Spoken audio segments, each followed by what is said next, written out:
ladies and gentlemen. Welcome to Roll for Improvement, the D&D podcast where we dive deep into encounters, mechanics, and the heart of the game. Each episode, we playtest new ideas, experiment with creative mechanics, and feature some encounters submitted by, hopefully, you, our listeners. This week, since this is our christening episode, we're going to be doing an encounter that we designed ourselves and just kind of playtesting out the mechanics of the game. But this podcast is in the hopes that one day we will have submissions from you guys, our listeners, and we'll play out all your wacky, cool, and weird ideas and hopefully give you some advice to help improve your game. So whether you're looking for inspiration, advice, or you just want to roll some dice with us, I mean, you're in the right place. Let's roll for improvement. I'm one of your hosts, Nick. Hey, what's up? I'm Justin. And yeah, we're going to be playing some D&D today. Justin, what are we going to be playing testing out today? Okay, well, the power creep is getting a little bad in 2024, so we've bumped the CR up from CR3 to CR6 for our party of 4 level 3 heroes. We're running a Paladin, Cleric, Bard, and Sorcerer. Specifically, I'm going to be running a Clockwork Goliath Sorcerer, kind of a controller / buff character that I've kind of built with them. Pretty excited to play that. And then I'm also going to be playing, their name is Ha-Cha-Cha. And I'm also going to be playing Ryder, the Orc Devotion Paladin, who is a striker, off healer, and off tank. Pretty fun. All right, yeah, and I'm going to be playing a halfling College of Glamour bard named Zach Pizzazz. Ooh. As well as an Azamir Cleric war domain named Cal G. Rhymes with algae. So when we named this character, I thought it'd be funny if it was a spoof off of Kal-El from Superman. Kal-El, no. And so we gave him the name of Cal G, but then it did just sound like kelp, really, is what it sounded like. It has no relation. Did you say your name's Algae? No. That is not what I said. So, with that, I think it's time to dip into the story. Yeah. A week ago at the Adventurers Guild Rent-A-Hero, a request was posted on a job board calling for 4 adventurers to locate and retrieve an artifact, a golden compass that held stars behind its glass. The compass was located in a sea tower located somewhere along the Sword Coast. The adventurers left their home base in Baldur's Gate and headed to Waterdeep to gather information about the whereabouts of the towers, where they stumbled upon the Pontoon Saloon, a place for sailors and sea folk to gather. They were able to discern the location of the tower from Flapjack Sailsman, a sturdy human sailor. "Ye will find the towers 2 nautical miles west of the port, but they are cursed. The towers are surrounded by dark magics, causing them to only appear at night. What business do you have there?" I just want to say real quick, it's my first time seeing his name printed, and I realize it's Flapjack Sailsman, as in a sail for a ship. Yes, as in a sailor. like a sail ship. Yeah, no, absolutely. It's what a great play on words. That's the only salesman that I know. I didn't want to call him Flapjack Seaman for many reasons. All right, my bard lets off a, "Yo, I'm sorry, Mr. Salesman. I didn't hear what you said. What was that last thing you said?" Oh no, I think this place sounds a little spooky. That was the voice of Ha-Cha-Cha. Flapjack Sailsman says, "Ye have no business there, but if you want to drown by the might of the sea, that be up to ye." Excuse me, sir, are you a bit of a poet? Cal G lets out some superhero one-liner. "The path of light is not a choice, but an obligation." Oh, Jesus Christ. All right. Jesus. All right, well, yeah, off with you. You guys leave the Pontoon Saloon. But as you guys leave, Flapjack and his crew kind of eye you as you head on out to the docks. But when you guys get to the docks, you decide to rent a boat. So somebody give me a standard persuasion check. All right, Bard's pretty good at this. What you got, Zach? Ooh, nat 16, 21. Nat 16. All right, the Bard is able to haggle the prices down. That way, you guys get a pretty fair deal on a boat. You guys don't get screwed over or anything like that. Hold on to your helmets, guys. This deal's gonna blow your mind. Good job, Bard. Back in my castle, I have several boats, but I don't think any of you guys were as strong as me to be able to carry the boat here. I could have done it, but I don't think anybody else had the muscle or fortitude to be able to withstand such a trek with such weight. It is an easy calculation. The one with the most muscles shall carry the weight. All right, so as the sun starts to set, you guys go out into the sea, row in your boat. I'm going to need a basic survival check. The waters are kind of choppy. It's getting dark. Anyone beat a +3? Cal G's got a +3. Let me get a check. The Sorcerer has, Hachicha has a +0, and also the Paladin Rider also has a +0. So what I'm hearing is, nope. Cal G with the survival roll.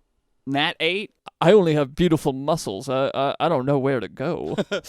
Cal G, unfortunately, only rolls an 8. We're looking at an 11. Oh, okay. So with an 11, you guys are able to eventually find the tower, but you take much longer than you were expecting to. It is kind of a choppy night, and you guys paddle for so long that a lot of cold water splashes into your boat. It's so cold. I'm going to have everybody take 2d4 cold damage, which I will roll right now. Ooh, all right, that's going to be a 4 and a 2, so everybody's going to take 6 damage. Whoa, that's a lot of damage. That's a lot of damage. Hey, it pays to have a good navigator on the team. I barely even felt it. The warmth from my naturally warm body doesn't feel this cold. He says that, but there's goose pimples all over his flesh, and he's just he's shivering a bit. But eventually you guys are able to find the tower. The tower stand, both of them, these black pillars in a black sea. There's inky water underneath you guys, and it's splashing and frothing up over the boat, and the waves are crashing against these towers. Seems like there's barnacles on the side, and it's kind of hard to see in such a dark night. There are stars in the sky, but it's pretty difficult to see. So if anybody wants to give me an investigation check on the actual lighthouse itself to be able to see like where you guys are supposed to go and what you're supposed to be doing. None of my guys are good at investigating, so if you are. Okay, well, first things first, I think since it's so dark, I think Ryder is going to be like, all right, enough of this blinding darkness. That's not a phrase, but that's what I'm going to be saying. He's going to cast his Channel Divinity on his beaming great axe that he has and holds it up to the sky, and it's going to emit a bright light, piercing through the dark sea and the stormy night. And as the wind blows, the light from the axe radiates out from the boat and around. Geez, I mean, I guess that makes us see a little bit, but it's not that bright. Hey, listen, I don't want any lip from you. I hate to tell you this. I could have cast light as a cantrip. Well, you know, this is why we discuss things beforehand. This is why we do things as a team. Would you like to cast light as a cantrip? I mean, you're glowing bright as a lighthouse right now. I think we're good. All right. I'm going to have one of them make an investigation check. Ooh, not the Paladin. He is not a brainy dude. I guess the Sorcerer gets a +1. That's only going to be a 9. That's not going to cut it. Uh-oh. So, unfortunately, it takes you guys a really long time to realize that only one tower has a dock for you guys to, like, dock in at, because it's a very dark night. You guys kind of circle this one tower, trying to look for an entrance and, like, tap it on the stones and the bricks and the algae and the mussels that are latched onto the side, but you don't really find success with doing any of that. So Misa only good at playing Melut. Misa no good at finding doors. is your bard Jar Jar Binks now? Yeah. He's too cold. Misa no like that. All right. Everybody's gonna take 2 more cold damage. Oh my god. So who's up for a short rest? Because we've got several people at half health. You know, a short rest doesn't sound like too bad of an idea. Not that I need it, you know, but I can't have all of you slowing me down. So you guys eventually find the place to dock your boat. Unfortunately, you can't short rest out in a cold, stormy night. So you guys head on over to the door. It kind of looks like it's very warped and has like old rusty iron padded lock. Ryder is going to go, yeah, I can dispense of this, no problem. And he makes an attack roll against it, which he rolls a nat 5, but he gets a +8 with his greatsword, so he's able to strike down on it. And he's able to sever the lock clear off of it. He's like, it's like cutting through butter. You guys head inside, and while it is not the coziest of rooms, if you guys would like to take a short break before continuing, you can take a short rest here. Oh, we are going to need a short rest, or we're going to burn all our spell slots healing. So let's burn some die. Okay. All right, I'm going to take a short rest. Just for the sake of it, I'll roll 2d10 with the Paladin. That heals him 14 health. He's back up to max. And I'm going to heal, same thing with the Sorcerer. I think the Sorcerer is actually going to use I think he's going to use all 3d6. Yeah, well, which was a good call because that was exactly how much hit points I needed to go back up to max. All right, it's looking like we are all back up to full health. Oh, jeez, I'm so glad I packed that sandwich. You do like food, little man. Now, stand aside and let a true champion show you the way. After you guys take your rest, you find yourself in this dark tower. There are old bookcases filled with just sea-sprayed books that look to be unreadable. They're old sea charts and things like that, but it doesn't look like if there was any protection against the outside elements. This place has been abandoned for so long that those protections have gone away. There is a spiral staircase that goes all the way up to the top, but this room is inky black. From the short rest, the Paladin's sword no longer glows bright, so if anybody wants to create a light source, that could be very helpful. I think everybody has dark vision, but right now you guys are just seeing everything in black and white. That's an easy one. Cantrip light spell off the Azamir racial trait. Calgi, I like light. Here's some light. Ooh, I love your quips, Calgi. You make me feel so comfortable.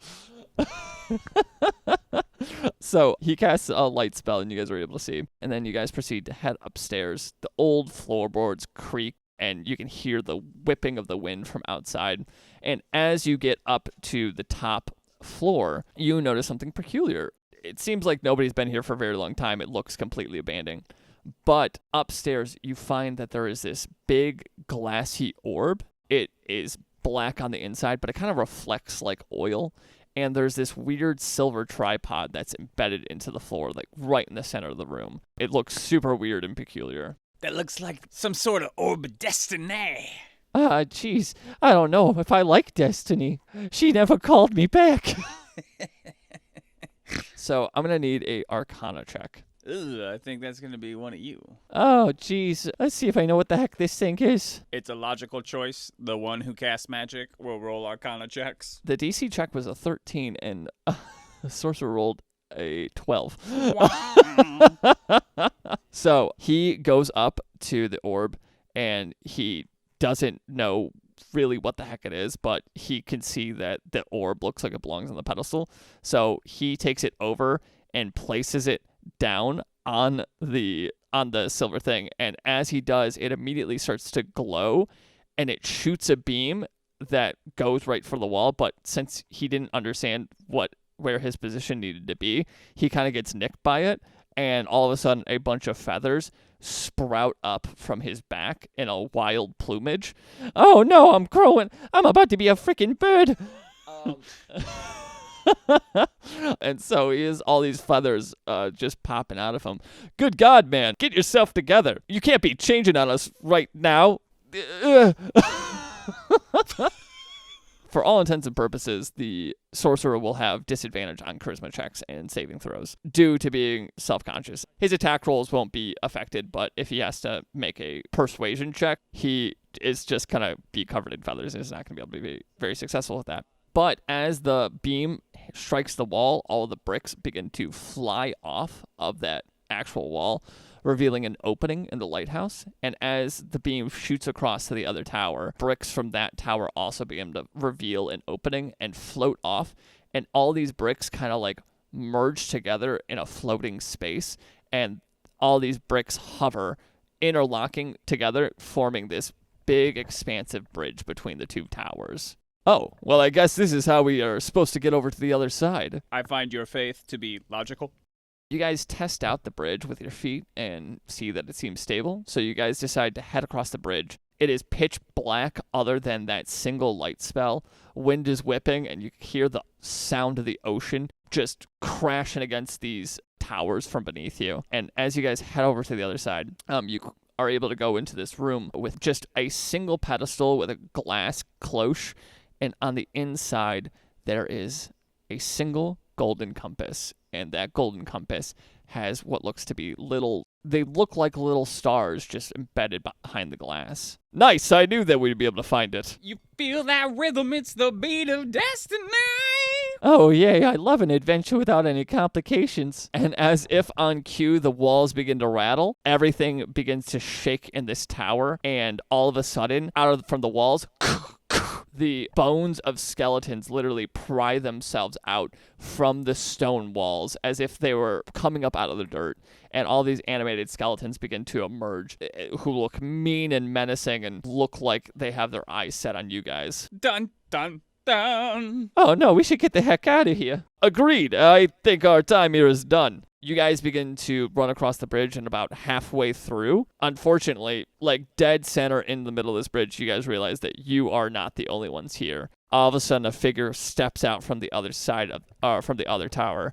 Arrgh, thanks for getting me the treasure. We'll be taking that from you. You see that Flapjack Sailsman and his crew stand on the bridge with weapons drawn and a greedy gleam in their eye. Give us the treasure. And that's going to be the start of the battle encounter. Yeah, what a fun setup. Thank you. All right, let me take a second to describe what we've got for you guys here. We've got a 10-foot wide bridge that the four of us stand on, 80 feet long, 2 doors on either side of the bridge. 2 doors? 2 doors. One door, either side. On one side, we're going to have a wave of skeletons coming in, and each round, skeletons will continue to spawn. And in front of us, we have the large bandit leader, CR3 mob, with his group of multi-attacking bandits. This is going to be a hard one, but I think we've got it. My mother's a CR5. This should be a piece of cake. I didn't kill my mom. I just want to put that out there. I'm a paladin. I would never. I think that guy freaking killed his mom. I think that guy killed his mom. Jesus Christ, a canonical religious figure in this universe that we're playing in. Okay, so I've got a box set up on the bridge that we can start anywhere in. Place your minis in the box. Oh, geez, I think I can handle this. Maybe. I'm also going to say that as you guys rain out into the bridge, you guys have 1 full round of action to prepare however you so choose.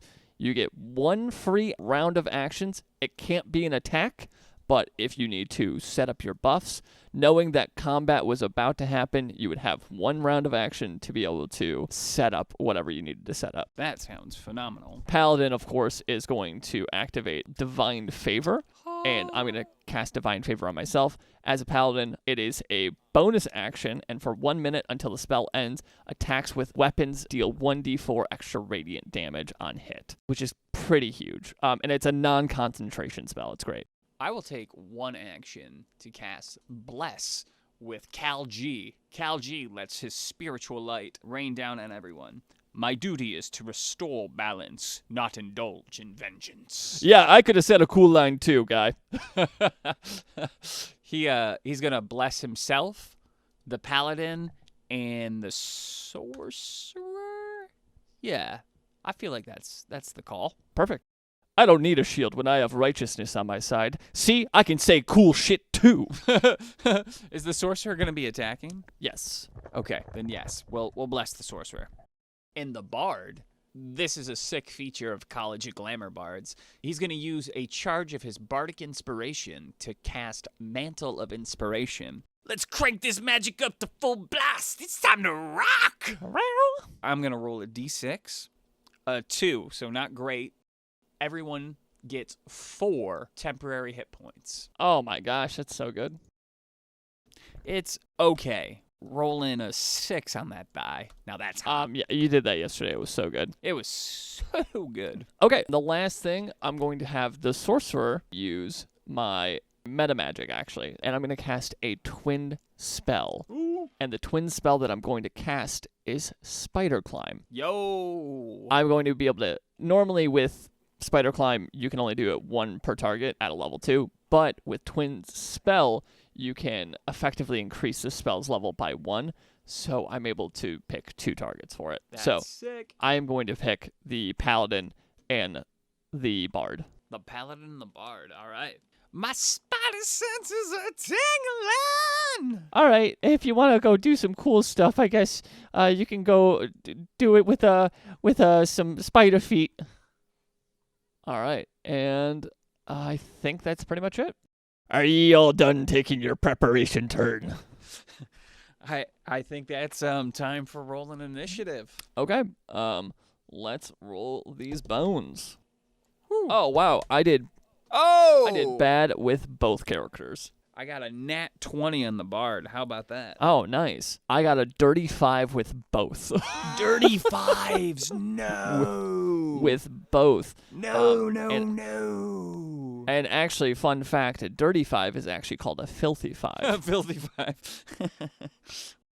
Okay, I think that puts us with the bard first and the cleric going second. That's pretty cool. It's going to go both of my characters, both of the bandit characters, both of your characters, then the bandit leader and the skeletons. Well, good. I don't like time to think ahead or plan my turns. I just like to...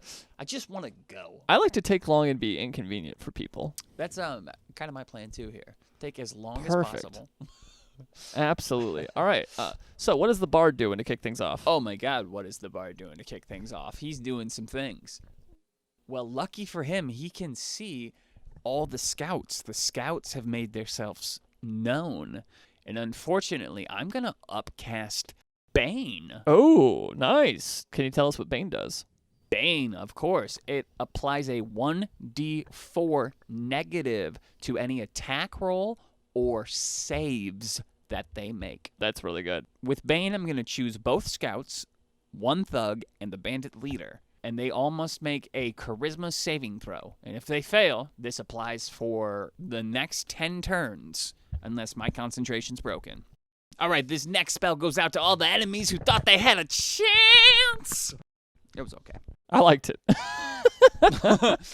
The range of this is 30 feet, so the bard rushes forward past the paladin's starting position so he can pull this spell off. Get that Riz. I'm going to roll charisma saves. Nice. We've got, natural 18 on scout number 1.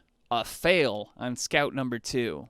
The bandit leader rolls an 11, which is not enough. And the thug rolls a natural 2, so only one scout succeeds. Scout number 1. You successfully baned 3 characters? Man, that's a phenomenal start. Whoever said bards weren't good? I don't think anybody.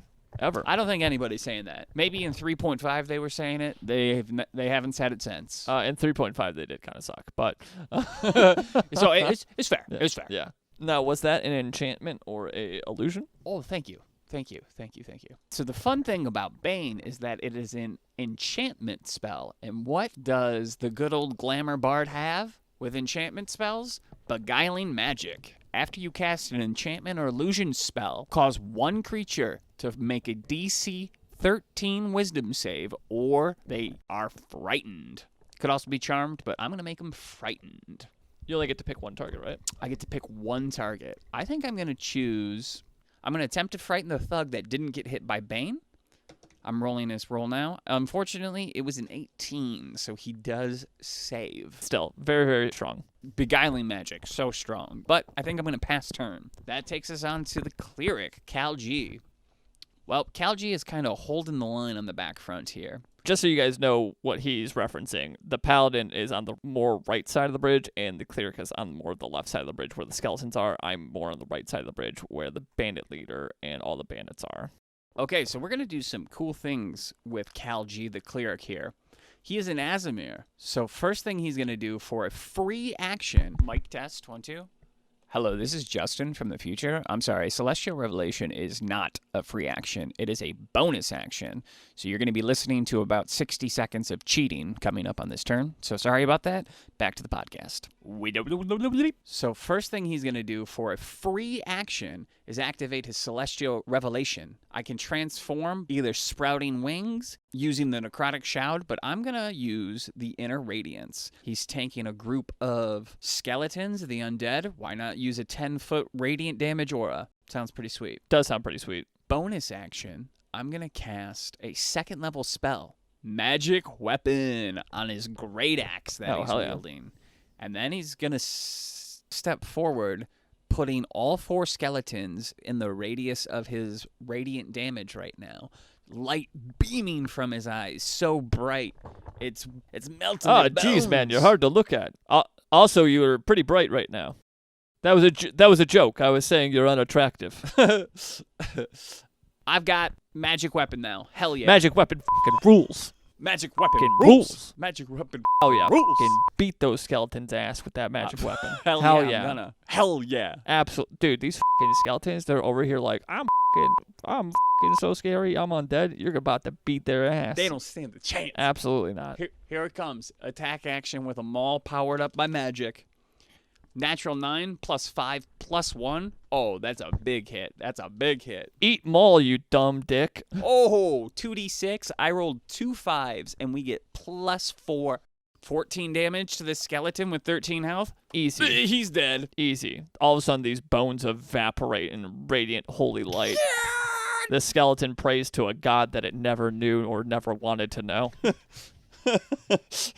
But he's about to meet. All right, that takes us down from the cleric to the thug and scout. Same time. It's not looking good for the bard here. No, it is not. So Bard is the furthest ahead, and so both these thugs are going to run right at the Bard. It's not looking good. Yep, they're going to make an attack against the Bard. And unfortunately, they have multi-attack. They're going to make 2 attacks each against the bard. And I believe they also have pack tactics. They do have pack tactics. If another thug is within striking distance of their target, they gain advantage on the roll. Okay, and since I'm a Clockwork Sorcerer, or Hachicha is a Clockwork Sorcerer, one of the features is Restore Balance. When a creature you can see within 60 feet of you is about to roll a d20 with advantage or disadvantage, you can take a reaction to prevent the roll from being affected by advantage or disadvantage. Huge. I can do this 3 times per long rest, and so I will inflict the one that doesn't have Bane. Oh, that's a really good move. The one who has Bane still has advantage, but he also has Bane, so it kind of equals out. So that's going to be 4 thug attacks against you, 2 of which have advantage. Oh, no. This is not looking good. He rolled a 10 and then a 7. That's going to be 1 hit. They receive a +4, and 14 is exactly the bard's AC. Okay, and what is damage? We're looking at, I'm rolling it now, 1d6 plus 3. That's only 4 damage. That is very doable. Nice. Also, don't forget that I gave you spider climb. Oh, that's too late now. All right, this is going to be the next attack against you. With advantage, a nat 9 and then a nat 19. Damage again was just a 1. Okay, that's 4 more damage. That's very acceptable. Okay, pretty good. Pretty good. All right, that could have been way worse. It's not looking so good right now. I'm about half health. So then it's going to be the scout's turn. Scouts, actually, yeah, probably going at the bard. He's the closest up, and we're all in a... Good God, man. Did you not even think about positioning? So I'll roll the 4 attacks against you. That's going to be a nat 3 and a nat 10. The 10 will hit with a +4. The other one's a nat 8 and a nat 7 with a -4 attack and a -3 attack. Those are both misses. Hey, all right, let's go. so 7 more damage. We are looking real not good right now. How much health do you have? 6 health. Okay. The Paladin's going to do something cheeky. Ooh. To lay out the battlefield, the scouts have just ducked back inside the tower. The bandit leader's still by the entrance doorway. 2 thugs are about a third of the way down into the map, battling it out with the bard. Paladin's right behind them, right in the center of this map. And so, since I'm an orc and I have spider climb activated, what I'm going to do is I'm going to activate my bonus action dash with Adrenaline Rush. I'm going to spend 5 feet of movement to get on the underside of the bridge. Sick. And then I'm going to run all the way down to the end of the bridge, run on the wall of the tower, run up and in. That way I'm adjacent to the scouts. And that's going to be 60 feet of movement. I want to say you would be adjacent to the bandit leader coming through the doorway. I suppose that's fair. I'll take an opportunity attack from the bandit leader as I run up from the underside of this floating bridge. Victory's inevitable when you're as blessed as I am. Oh, well, you are blessed because I rolled a 2. Hell yeah, dude. All right, Paladin is in full swing. All right, so that was a bonus action dash. Yeah. And then, let's see. The Paladin's going to pull out. The Paladin's going to pull out? Hey-oh. I think that Paladin's gonna pull out the great sword. I have a great sword and a great axe. Gonna pull out the great sword, charge underneath this bridge. Bat! And then gonna activate Sacred Weapon on this great sword, just blazing aglow with holy radiant light. And I'm gonna make an attack with a +8 against this scout. Oh my goodness. That's a 25 to hit. Yo, that's huge. That way beats his 13 AC. Yep, I figured it might. These guys only have 16 health. They are the second squishiest target on the battlefield. Okay, and so I'm going to roll my 2d6, and I have great weapon fighting, so any 1s I roll count as 3s. So that's yes, so that's going to be 9 damage. Oh, no. +1 from my divine favor, +3. So that's going to be 13 damage to hit. Ooh, he is wobbling. You almost hacked a limb off. Yeah, I would love to seal the deal with my divine smite, but unfortunately I had to use the bonus action to take a dash. So can't do that this turn. Otherwise, he would have been dead for sure. Well, still, what a great turn. Dude, spider climb, pretty sweet. Spider climb rules. Spider climb's pretty sweet. I'm not going to lie. Who knew spider climb was so good? That was really cool. Very fun to do. Okay, so then it's going to be the sorcerer's turn. It's clocking time. Yeah, and so seeing as the paladin was able to make that break play, basically like a football running back making that was a running back play right there. Well, he was able to make his way all the way to the back. So what I'm thinking is I could either make an attack with my sorcerer, or I could try to go for a dual cast of blind, which that's kind of what I'm leaning towards, because you have these two thugs right in front of you. And so if we could get a blind off on the two of them, that would just be very, very good. It's not a bad idea. They attack with advantage while standing next to each other. They're wonderful creatures to blind. Okay, so I'm going to use my other level 2 spell slot to cast blindness. And before I do that, I am going to use... He pulled out a can of bear mace on me. He just started spraying. So what I'm going to do is I'm going to use my innate sorcery.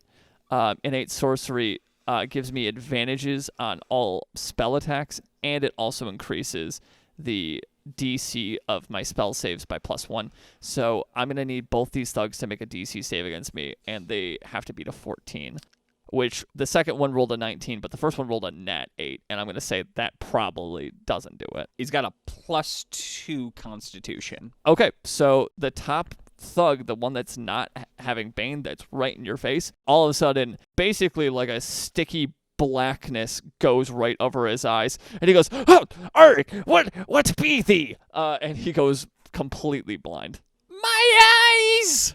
Jesus, it's supposed to be dark like that? Okay, that's gonna be my turn. Okay, after you goes the leader, then the skeletons. The bandit leader, totally confused at what's going on right now. He thought he had a for sure charge down on this bard, but seeing how bloodied that bard is, he knows the thugs have got it under control. What he doesn't know is whether or not his scouts are dying. He's turning around and walking back through the door on the paladin. What are you doing to me, crew? I'll kill you. The bandit leader, wielding a great sword in one hand, swings it down twice in a row, faster than you've ever seen a great sword swung before. I'm going to need 2 attacks.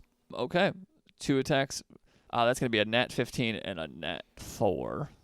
I'm going to say nat 15 hits because I have an AC of 16. I'm going to say it does because he gets a +5. Okay, so what's damage looking like? You're looking at 2d6 plus 3 damage. Oh, 2d6 plus 3. Oh, wow, he rolled a nat 1 and a 2. That is gorgeous. 6 damage. 6 damage? That just barely cuts into the temp health. That negates my temp health and brings me down to 23 HP. Huge moves. Jeez. All right.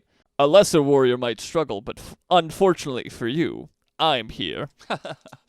I thought I hit you. Why don't you be more damaged? Well, you see, the mechanics of Dungeons and Dragons 5th edition is that you have something called temporary health, which is usually fueled by some sort of magic or species-inherited ability. I don't need your semantics. Okay, that's going to go to the skeletons. The skeletons, who have taken 4 damage each from being in the radiant aura of the Azimir.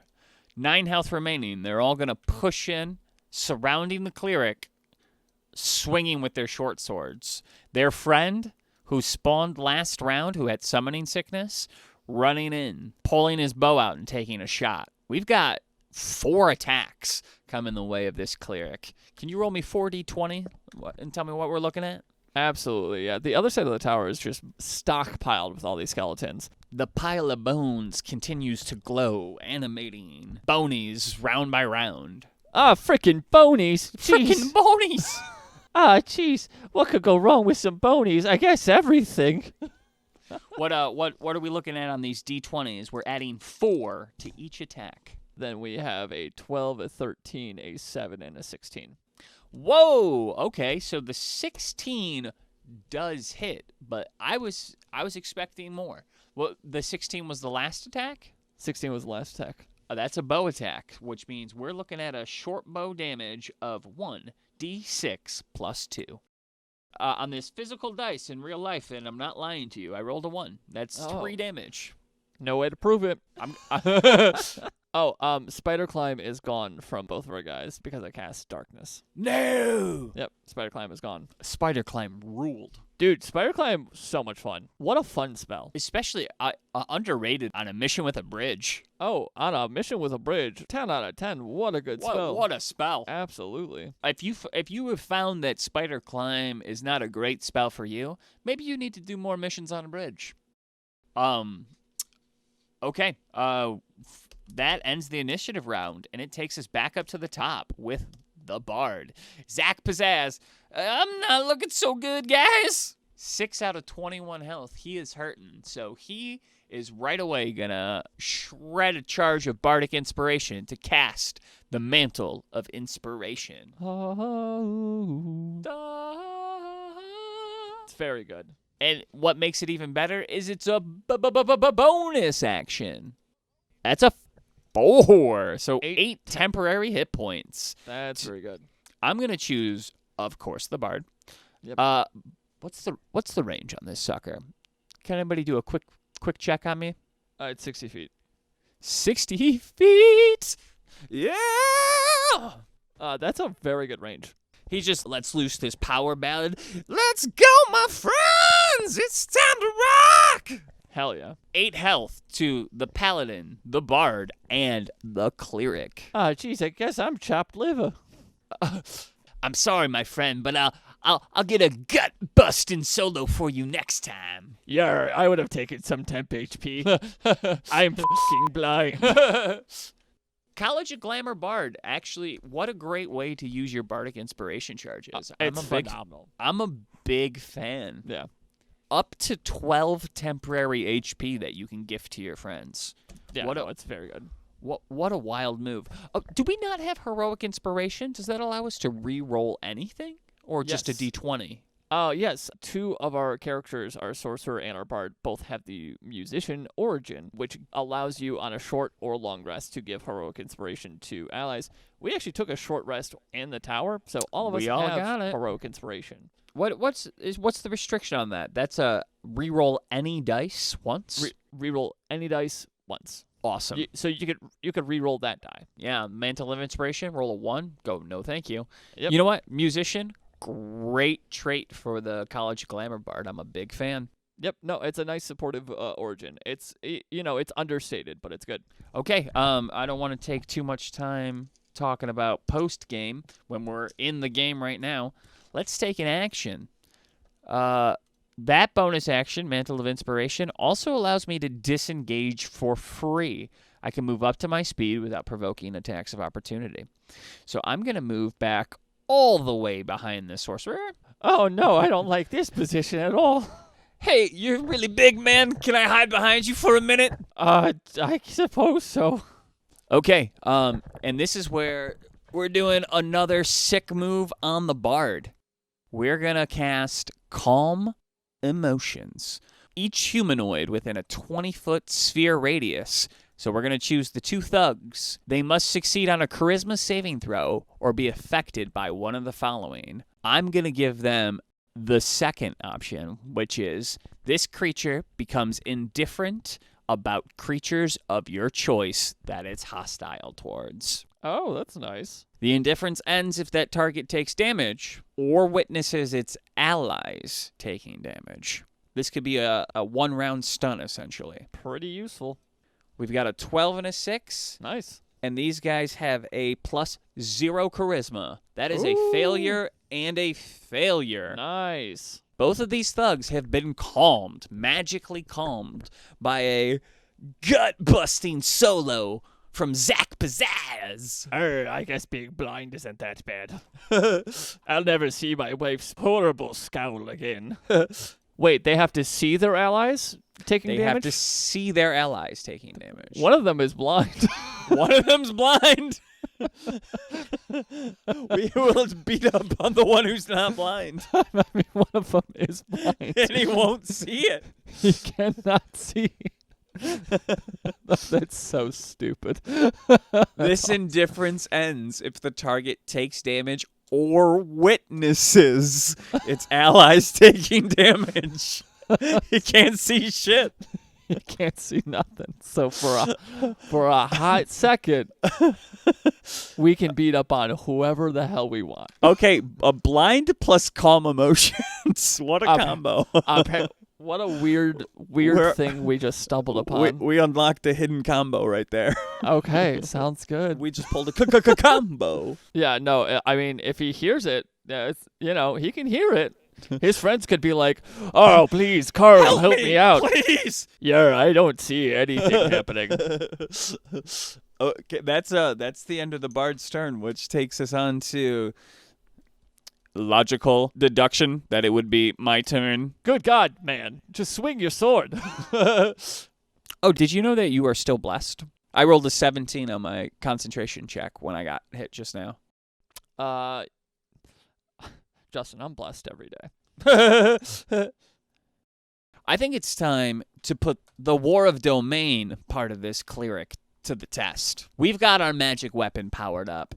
We've got the ability to swing our weapon as a bonus action. I'm going to take 2 swings at these skeletons right now. Heck yeah. 1 as an action, 1 as a bonus action. 2d20 coming at you. Ooh, a natural 2, but a 13 is good. So we're looking at 1 success, 1 failure. A maul swings at 2d6 plus 3. That's some pretty good numbers. Some pretty great numbers. We're looking at 9 damage total. Guess who already took 4 damage from the radiant beam and only had 9 health left?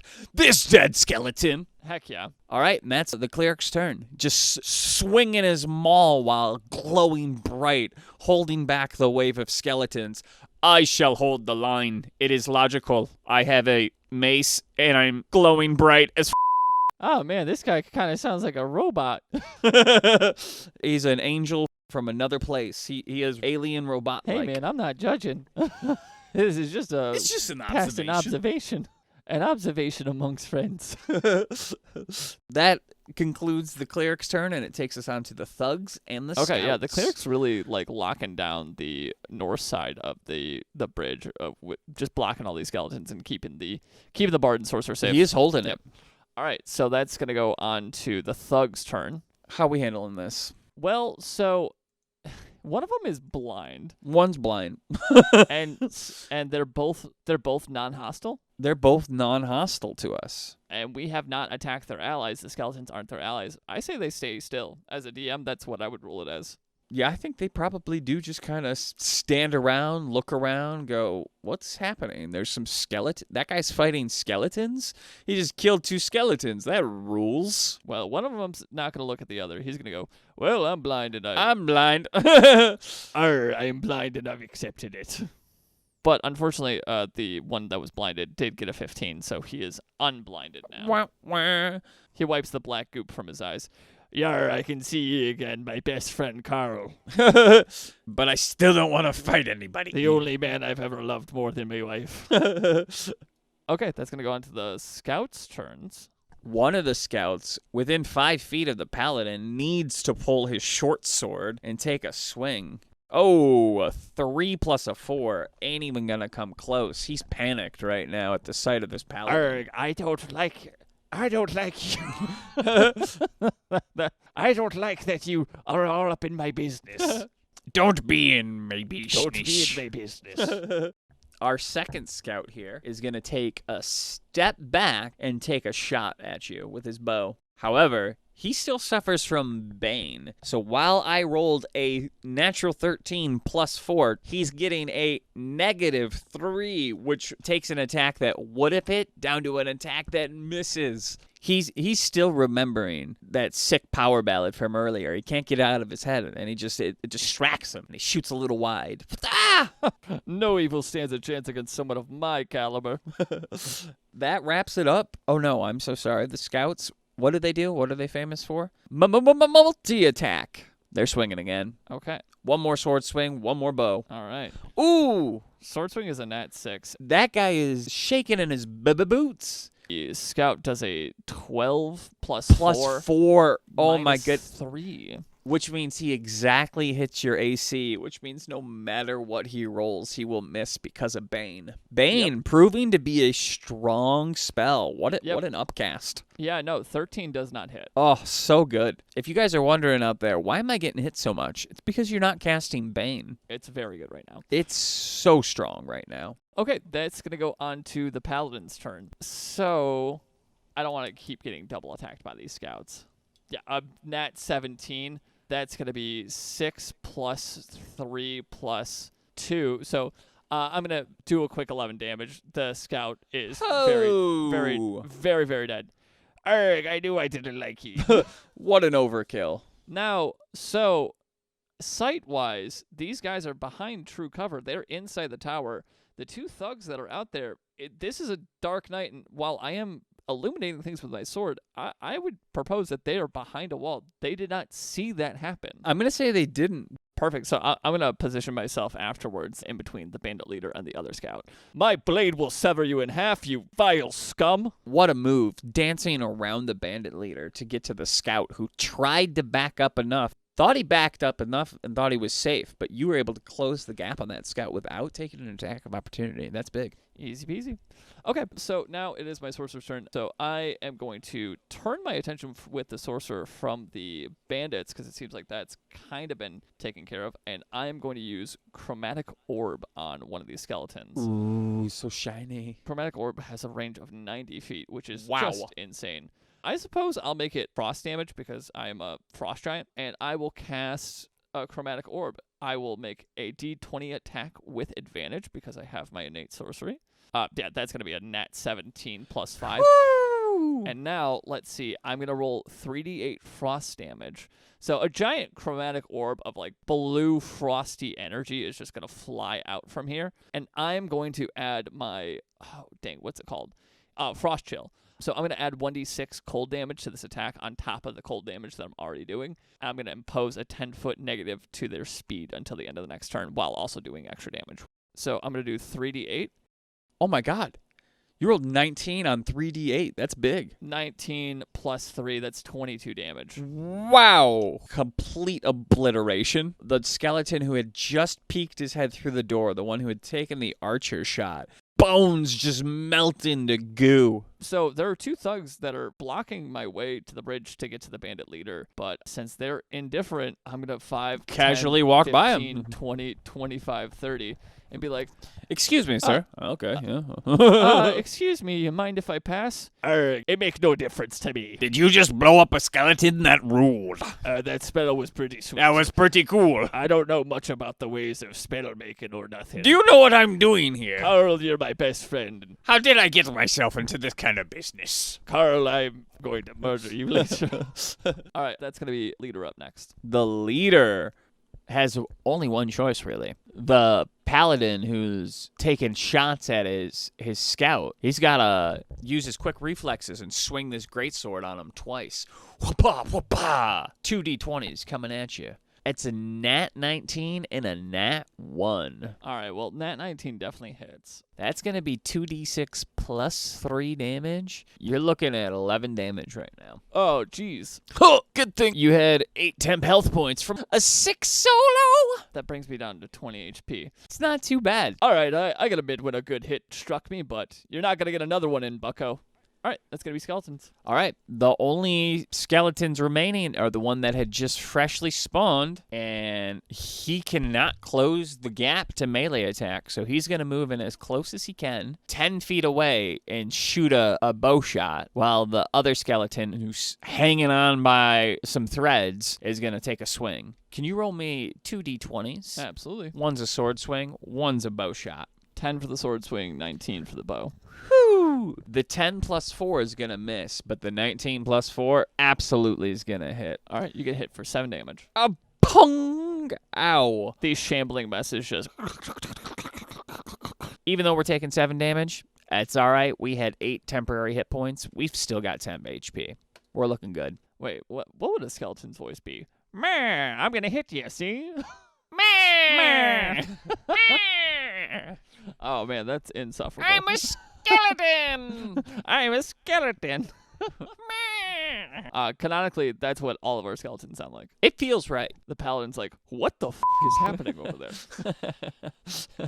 What's happening is the turn is switching over to the top of the round. Back to Bard. 6 HP on this bard with 8 temporary HP. I think with the bard, I'm going to cast Healing Word as a bonus action. 2d4 plus 3 health. That's 8 health returned. And then I'm going to burn my action as a dash so I can sprint past the thugs and stop just short. That way the bandit leader can't go swinging his sword out the door. Perfect. All right, that's a great turn. I think that's the bard's turn. Okay, what is Cleric doing?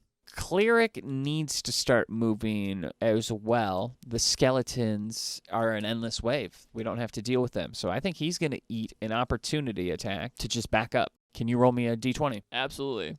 That's a nat 3. You're all set. Well, what an easy dodge. With angelic precision, just steps out of the way and starts running towards the thugs. I'm thinking we're burning an action to dash and move directly next to the bard. So now both the bard and cleric are 5 feet from the door, which leaves me with 1 bonus action. As a bonus action, I'm going to cast Spiritual Weapon, and I'm going to cast it through the door behind the bandit leader. So that way it can't be seen by the thugs. It's inside the building fighting with you guys. Perfect. And it's going to make an attack with a +5. Ooh, that's only a 4. So it does miss, but hey, it didn't waste a bonus action. And that's the cleric's full turn. What's happening over there? It sounds like there's a lot of commotion. Yeah. It's a spooky night. Probably something. No, there's nothing happening over there. It's just spooky, we swear. Okay, that's going to go on to the thug's turn. Well, they, I'm assuming, are going to run inside. So they're just going to head back over to their boss. Why are you guys all running that way? What's happening, boss? What? How are you doing this evening? Can't you see we're fighting, you scallywags? Interesting. Oh, no, I didn't even realize. These guys seem pretty cool to me. You sure you guys are fighting? Okay, that's going to go on to the scout's turn. Scout's going to attack me for a nat 1 and a nat 4. Oh! Neither of which is going to hit. These scouts start to panic the second someone gets in their face. They can't wield the short sword to save their lives. I'm going to try to kill ye. You may try, but you will fail. And you will know the divine righteousness of my blade and my pectoral muscles. I'm going to make an attack with my paladin against this scout. That's going to be a nat 3 plus 8, which is 11, plus 1. That's going to be a 12. A 12 is just shy of their AC. AC 13. So I'm going to use the paladin's heroic inspiration to reroll that d20 roll. Yo! That's going to be a nat 13 for a 21. What a great use of inspiration. Oh, man. I can't get that rhythm out of my head. Yeah! That's 2 natural 6s. Oh! Hot tamales. 12 plus 3 plus 2. That's enough to one-shot him. Hell yeah. Chop them in half. Hell yeah. Lets out the Willem scream. Ah, man, I love it when they bleed. Something unfortunate. Both the thugs are like, I do see there is a fight. Okay. So the paladin is going to reposition. So he is going to run past your spiritual weapon and then run over next to one of the thugs and the bandit leader. And then, seeing that he's down on some health, as a bonus action, he is going to use his lay on hands on himself to give himself 5 hit points to put him back up to 25. Oh, lay on hand. So powerful. Always was good, still is. Oh, man, if my pecs aren't perfect, I don't even know what I'm doing in battle. So then it's going to be my sorcerer's Hachicha's turn. I cast Sleep on the 2 thugs and the bandit leader. They are going to have to make a wisdom saving throw, DC 14. Wow. You rolled a 4, a 7, and a 2. There is no way they have a +7. There's no way they do. That's an incapacitated. All of a sudden, you hear the ticking of a clock. Tick, tick, tick, tick, tick. And then all of a sudden, this sleepy, dreamy sleep just rains down on the 3 of these guys. And he's like, okay, deep breath, I got this. Oh, or maybe it's got me. Oh, nope, it's got them. And the 3 pirates just go, since they're asleep, my sorcerer's going to spend 5, 10, 15, 20, 25, 30. 30 feet of movement just sprinting inside this building, trying to make their way down to the staircase to get out of here. Come on, guys, it's time to cheese it. Okay, so after the sorcerer then comes the leader, who I believe needs to make a save.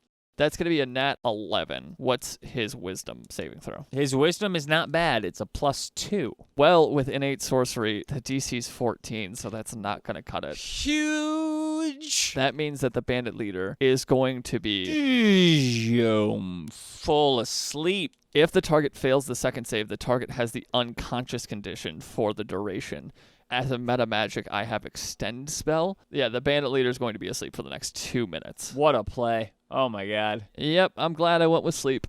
Honestly, I'm looking at turn order, and skeletons can go, but with the 2 thugs asleep, I mean, we can pretty much just run out of here. Okay, that makes it so we are all free to, I think, run out of here. Your paladin would take 1 opportunity attack, but there's no way he's doing 25 damage on 1 swing. It was a nat 6. It missed. I could have been a nat 20, and it wouldn't have been enough damage. Yep, that's game. That's game. We made it to the boats. The heroes collected the compass, escaped the battle on the bridge, and made their way back down to the tower, to the boat. All right, let's go to our post-talk. So, what did you think about the 2 character classes that you played?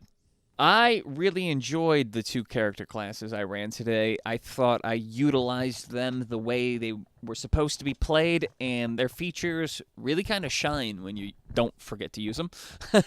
The War Cleric, very strong. You know, it feels a lot like a Paladin in some senses. He's swinging a big weapon. He gets to swing it multiple times. He gets strong spells to buff the weapon, and then he can give himself a +10 to hit. What a powerful ability. Oh, it's so good. Bless, of course, an incredible spell. So all the staples of a cleric with all the benefits of a striker.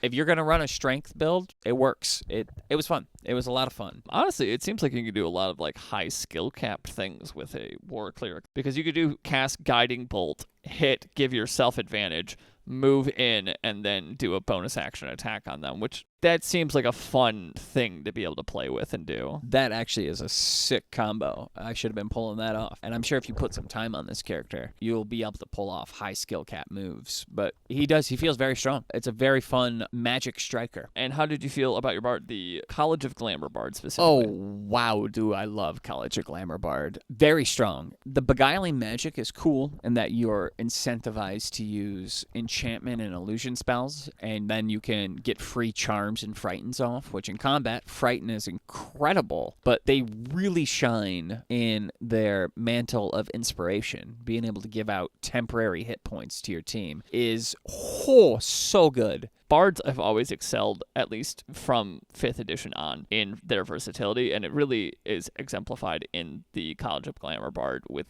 just how many options and choices that they have to be able to do different trickery things, and it's cool. And you are restricted to certain spells with being able to pull off your big combos and stuff like that, but even then, it just feels like they have so much versatility. They feel very strong right now. I'm excited to see how the other bards play out, but I would put this at top strength for the bard subclasses. Yeah, no, I would too.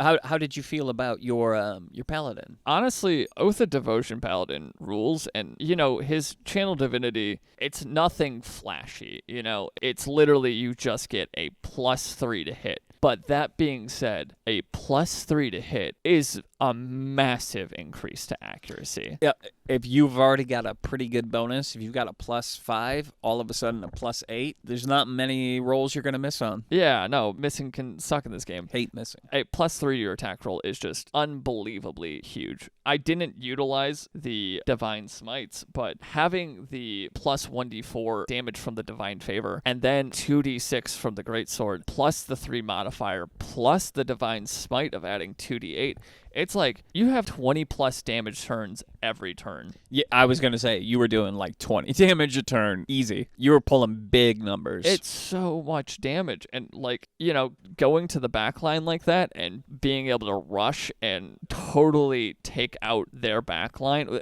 that's exactly how I like to play a striker. And so pairing the Oath of Devotion with the Orc, getting that bonus action dash. Oh, it was so good. It's so good. A bonus action dash is it's such a useful skill. It's what made monks and all those classes stand out. Yeah, it's what makes cunning action on rogue so strong. But being able to do that on a paladin who is tanky and does damage is oh my gosh. And then if you drop down to 0 hit points, you can stay at 1. Orc paladin is there's a reason that the character art for the paladin in the book right now isn't Orc, because it's a really good combination. It does work very well. And then the Clockwork Sorcerer doesn't do anything crazy flashy, but I suppose that's not even true, because the dual spider climb opened up the pathway for that was cool for the Orc to be able to do that. It's I was able to run on the underside of a bridge, and that wouldn't have been possible without the Sorcerer. You would have bumped into 2 thugs with pack tactics, and you were able to navigate around them. And it was a cool way to do it. It was a fun way to do it. It was very satisfying to pull off. The blocking advantage on attacks, that's just massive. That's such a useful thing to be able to do. The ability to cancel the advantage was so good. That was what really made those monsters stand out, was that they get advantage next to each other. Yeah. And all of a sudden, canceled. It was a great ability. It's super nice. I think what we're going to have to do is, after we've gone through and played all the subclasses, 48 different subclasses, we're going to have to make a tier list. I would love to make a tier list. But yeah, so as it stands, I liked both classes I played. I liked both subclasses I played. Yeah, I liked both of my classes, and I liked both the subclasses. They felt really good. I think the College of Glamour Bard really stood out. It showcased what one of these subclasses can really do. Yeah, I have to agree with you. The Mantle of Inspiration, in particular, is a strong ability. Yeah, no, it was very impressive to see. So I'm excited to see what these other classes do. Do you have any other thoughts before we head to the wrap-up? No, I don't think so. I really like these characters, and I think I would be happy to play either the War Domain Cleric or the College of Glamour Bard in any game. If I got stuck on either of those characters, I would not complain. I would be happy. Oh, I'd be happy to take Rider or Hachicha to any game. I think both of them would be obnoxiously fun to play. Yeah, I think if anybody's thinking of playing any 4 of these classes or subclasses, go for it. You're going to have a good time. All right, cool. And that's going to bring us to the end of this episode. Thank you guys so much for listening. Obviously, we're going to be working out the kinks over the next probably 20 plus times that we record this. Managing, doing dual DMing and also playing 2 characters a piece is a lot of work for us to take on, but it's something that we're passionate about, and we really want to figure out a good groove of and do a good job with. And so thank you guys for your patience, and thank you for checking us out and listening. And once again, if you guys have any content that you would like us to play test, have any weird kooky ideas, we love that stuff. Please feel free to head down to the link that's in the episode description and send us your weird stuff. Give us the weird stuff. Give us the weird stuff. I just want to say, if you guys made it this far in the episode, thanks for tuning in as long as you did. You guys rule. Me saying asking for the weird stuff does sound like I'm asking for a sex thing. I want to redact that real quick. And I'm not saying That's not what I'm asking for. No, please don't send us sexually explicit stuff. You've ruined the podcast already. Episode 1. Oh God. I gotta ruin it sometime. Might as well start from the bottom and build back up. Ruin the foundation, so it's you knew it was ruined from the start. Crash it from the beginning. All right, cool. Well, once again, I've been Nick. I've been Justin. And thank you guys so much for listening. Have a good day. It was a good time. Peace out. Peace.